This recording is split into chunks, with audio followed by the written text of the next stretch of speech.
پاک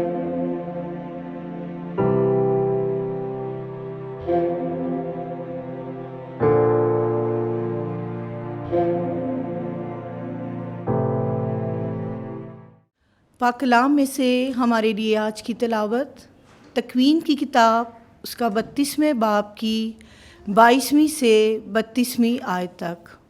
اور وہ اسی رات اٹھا اور اپنی دونوں بیویاں اور دونوں لونڈیاں اور 11 بیٹوں کو لے کر یبوک کے گھاٹ سے پار اترا اور انہیں لے کر وادی کے پار کروا دیا اور اپنا سب کچھ پار بھیجا، اور یعقوب اکیلا رہ گیا، اور پو پھٹتے تک ایک آدمی اس سے کشتی لڑتا رہا۔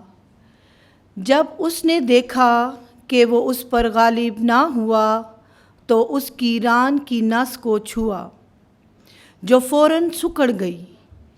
تب وہ بولا، مجھے جانے دے کہ پو پھٹتی ہے۔ وہ بولا، میں تجھے جانے نہ دوں گا مگر جب تک کہ تو مجھے برکت نہ دے۔ تب اس نے اسے کہا کہ تیرا نام کیا ہے؟ وہ بولا، یعقوب۔ اس نے کہا کہ تیرا نام آگے کو یعقوب نہیں بلکہ اسرائیل ہوگا، کہ تو نے خدا اور آدمیوں کے ساتھ لڑائی لڑی اور غالب آیا۔ تب یعقوب نے پوچھا اور کہا کہ میں تیری منت کرتا ہوں، اپنا نام بتا۔ وہ بولا، تو میرا نام کیوں پوچھتا ہے؟ اور اس نے اسے وہاں برکت دی۔ اور یعقوب نے اس جگہ کا نام فنویل رکھا اور کہا کہ میں نے خدا کو روبرو دیکھا اور میری جان بچ رہی۔